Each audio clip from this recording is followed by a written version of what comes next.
शंकरा ओ स्वामी शंकरा आरती ओवाळू तुझ कर्पूर गौरा जय देव कर्पूर गौरा भोळा नयनी विशाळा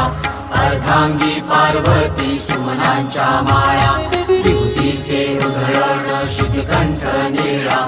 ऐसा शंकर शोभे उमा वेल्हाळा जय देव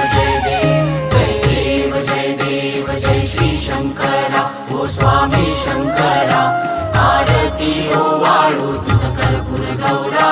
जय देव देवी दैत्य सागर मंथन पै केले त्या माझी अवचित हलहल सापडले तेव्हा असुरपणे प्राशन केले नीळकंठ नाम प्रसिद्ध झाले जय देव